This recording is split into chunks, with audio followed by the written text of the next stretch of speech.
So we've seen a lot today about the sort of tools and functions that can help people plan their trip. Yep. Is it becoming a really crowded marketplace now for you? I think from the web perspective, it's becoming very crowded.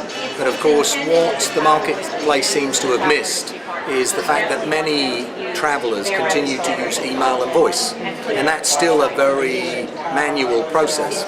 So we believe we are genuinely the only company without competitors that can enable someone through truly email and through voice to go through the entire experience end to end without the need to call a live agent or fire up an unfamiliar website. So no, we don't think it's crowded. We think there's a huge space just for us. And why did you focus on email? Because obviously it's quite a traditional channel now. Has that sort of put some people off in some of the investors or the partners that you've got? Yes. So there is a fundamental misunderstanding, we think, particularly in the investment community, because of the legacy word of email.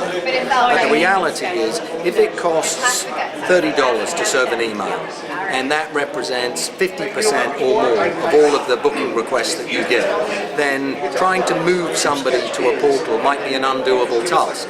So we looked at it and said, why not serve what people use?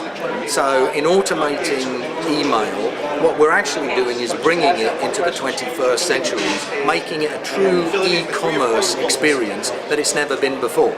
So actually, by pulling that forward and complementing corporate self-booking tools, we actually think that's a huge opportunity. But we do have a little problem in persuading investors, particularly, that the scale of the market and the fact that there really is an opportunity in email, going forward. Yes, it's a problem. And what about the consumer as well? There's going to be a segment of the market that's going to understand it straight away. There's also going to be another segment that's going to not think it's that sexy. Exactly. It's not necessarily sexy. But many websites have actually got to a point where they're not particularly sexy. So if you think about it, if you are a user at home, and increasingly people go to multiple websites, it's fairly tortuous for them. I think you're getting to a point where many of them are getting tired of the experience. How great would it be that you could simply write a standard text email asking what you want and then actually getting back real rich content? It's a fabulous experience, not least because it's asynchronous. Think about that. If I'm on a website, I have to sit here and do it end to end. And if I break, the session disappears and I have to start again. Now, from an email perspective, of course, I can do it in my own time. I can do it on a train, I can do it on a plane.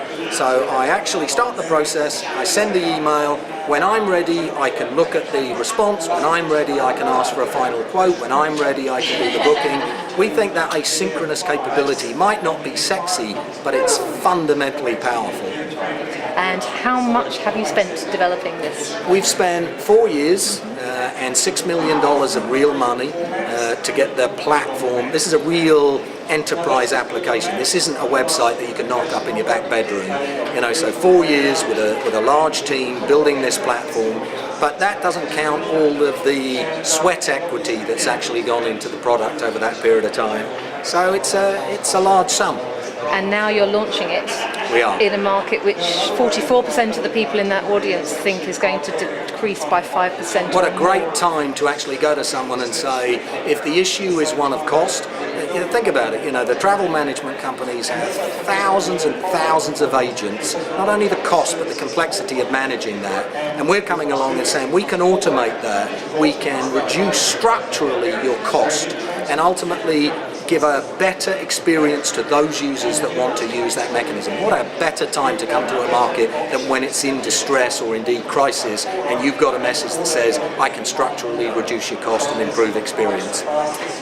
Last question, if you've been seeing some of the other innovators in there, who's going to get hit hardest by that downturn in the market? I actually think a lot of the websites, the Web 2.0, I think, so much money was poured into that, really without in many cases, without a fundamental business plan. You talk to them and say, well, how are you going to make money? And they say ads.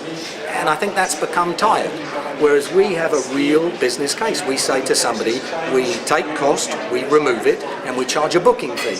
Now in the future we have a great mechanism to deliver highly targeted rich content that it can include paid for content and ads. But that's not what we're starting with, because we don't think the market's ready necessarily for that in the corporate space.